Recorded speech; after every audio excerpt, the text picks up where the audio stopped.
In 1907, Britain and France embraced Russia. They used honey,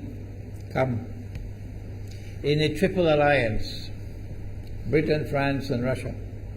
And the honey that they used to trap Russia was that if we win the war that's coming with the Ottoman Empire, you will get Constantinople, which is what Russia wants. But they promised Russia one thing through the front door, and they took it back through the back door, like what they did to the Arabs. These are people with PhDs in deception. If they tell you that the sun is shining, don't believe them. Go outside and look up in the sky, see whether the sun is shining. When the Russian army had fought in the First World War and had suffered the most losses, the brunt of the kill were Russians, and they were now winning the war, and the Ottoman Empire was collapsing, and the Russian army is only an arm's length away from Constantinople. They don't want Russia to get Constantinople. No. So what did they do? Russian Jews organized and executed the Bolshevik Revolution, which overthrew the Russian monarchy. They killed the Tsar and the whole family, overthrew the government, and took Russia out of the war.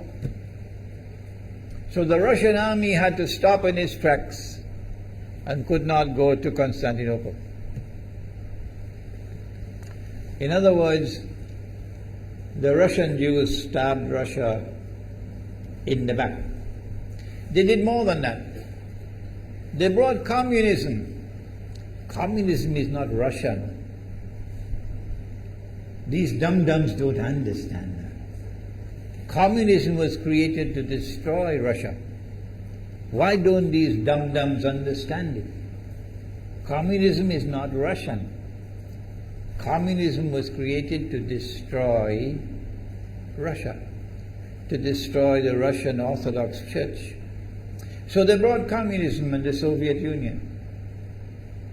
And for the next 60, 70 years, this Zionist-created entity called the Soviet Union waged war on religion, waged war on the Russian Orthodox Church, killed the priests, closed down the monasteries and churches and so on. 60, 70 years. And then, when the appropriate time came and Israel came into being, it is this same Soviet Union which opened the doors for millions of Russian Jews to now migrate to Israel. If you go to Israel today, you might believe you're in Russia. So many people speaking Russian. These are the Russian Jews. And then the Soviet Union, 6 years after Israel came into being, did something strange and mysterious. Crimea is Russian territory. Crimea is a part of Russia. The Soviet Union decided to give Crimea as a gift to Ukraine. Why did they do that? The historians don't tell you. So let Imran tell you. They gave Crimea to Ukraine in order to stab Russia in the back one more time. Because if Russia loses Crimea, it will enhance Israel's security. The Russian Navy is based in Crimea, and there's a straight line from Crimea to Constantinople. To get out of the Black Sea and to get into the Mediterranean Sea, you got to pass through the Bosphorus. And the city of Constantinople is located right there on the Bosphorus. So they gave Crimea as a gift to Ukraine. They never bothered to consult the people of Crimea and get their consent. No. They never bothered to seek the permission of the Russian people. No. But Washington doesn't want to hear that. The foolish man who now sits in the White House of the United States, the foolish man who would like to pretend that he's a man of wisdom, he doesn't want to hear. But what are the rights of the Russian people? Were they not violated? Do they not have the right to correct Iran and recover the territory which was unjustly taken away from them on Israel's behalf? Obama doesn't want to hear that. It's inconvenient for them. But in this masjid, we will expose whether it's convenient to you or not. They did more than that. Not only did they give Crimea to Ukraine, but earlier on they gave eastern Ukraine. Eastern, part of it is now eastern Ukraine was Russian. It was Russian. And the Soviet Union gave it as a gift to Ukraine. Why is it being given to Ukraine? Answer is that when the proper moment comes, the same people who brought the Soviet Union into being now have a method by which they can cause it to collapse. The method that they're using now in Venezuela, popular demonstrations, they did it in Egypt, they did it in Tunisia, they are masters of that. They did it with the Soviet Union. I used to think that the Soviet Union collapsed because of Allah's kindness. But I was wrong. No, it was the Zionists who brought down the Soviet Union because they didn't need it anymore. Like tomorrow they wouldn't need you anymore, Saudi Arabia. And they wouldn't need you anymore, Islamabad. When will you understand that? They'll just throw you to the dogs. You served them long enough. So they brought down the Soviet Union. Why? So that Ukraine might emerge as an independent state. That's danger for Russia. They prepared the way. And now Ukraine emerges as an independent state. So the rope is around Russia's neck now. And from that day, when the Soviet Union collapsed, until yesterday, the relationship between Russia and Ukraine was always problematic. But the people of Ukraine still had the good sense and wisdom to appoint a government that was pro-Russian. The Zionists decided it's time for us to use our, the street demonstrations. And last October, November, December, the world witnessed Caracas all over again. And eventually, the Zionists got what they wanted. You have the money, and you can send in your special people, snipers who will kill, and so on, throw petrol bombs and so on. And eventually they got what they wanted. They created enough havoc. May Allah protect Malaysia from that. Ameen. Ameen. And the president of Ukraine fled. He's a democratically elected according to your method, Mr. Obama, according to your system. He's a legally elected president of Ukraine. And he had to flee. And these hypocrites in Washington and London and Paris who would like us to believe that they are honorable men. They are not.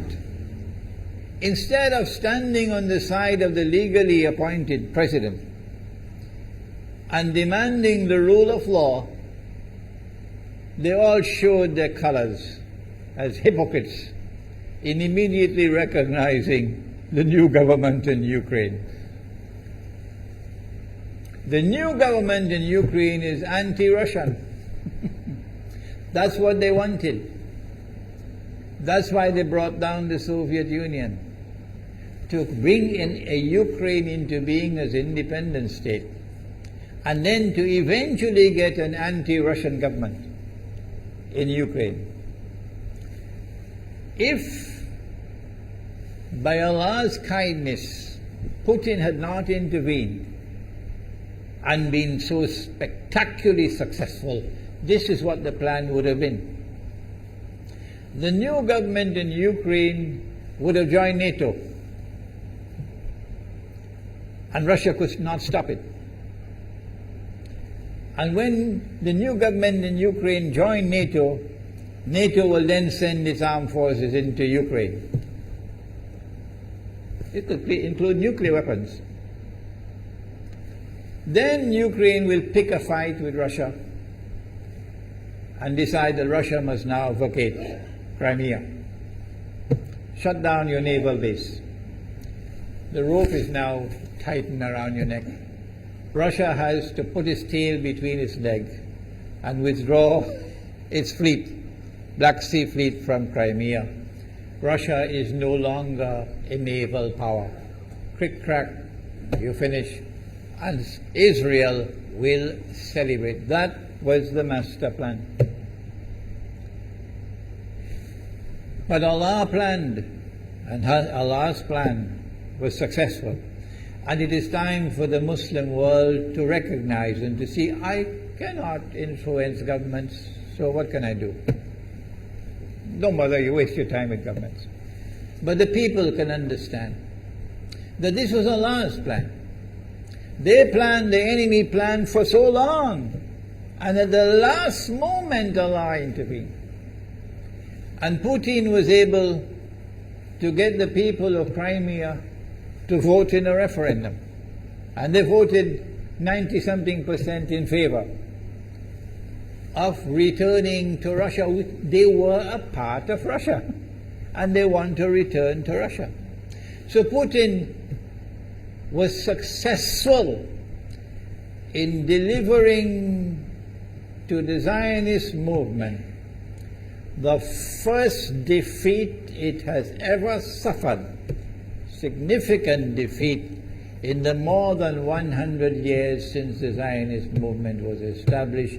If that is not a sign from Allah, it's time for you to wake up. Putin is now succeeding in eastern Ukraine as well, because they're barking like dogs in Washington and London and Paris. Barking. It is Russia which is doing it. It is Russia which is doing it in eastern Ukraine. Oh, but when the Ukrainian government send the Ukrainian armed forces into eastern Ukraine, they don't want to fight. They say, we will not fight our own people. They refuse to fight. So the only way that the government of Ukraine could now stamp down the insurrection, the popular resistance in eastern Ukraine, is by calling on Washington, come and send your Marines. And then what will Putin do? The Russian armed forces are amassed on the Ukrainian border. So the Ukrainian soldiers are refusing to fight their own people for two reasons. Number one, why should we do your dirty work for you? We're not going to fight our own people. That's not what soldiers are for. And number two, if we make the mistake of using guns on these Russian-speaking Ukrainians, what will the Russian army do to us tomorrow? And they have already said, Putin has already said, we are going to intervene to defend our people. He's already said it plainly. The writing is on the wall. Putin has won a victory in Crimea. Whether governments like it or not, whether governments vote this way or that way, is now irrelevant, because we all know that they have to vote where the butter is. Putin is on his road to a second victory in Ukraine. And they can't take defeat after defeat. So the writing is on the wall. Exactly as Nabi Muhammad alayhi salatu wasalam has said, that we are now moving towards the Malhama. How long will it take? I don't know, and you don't know. But the Malhama is coming.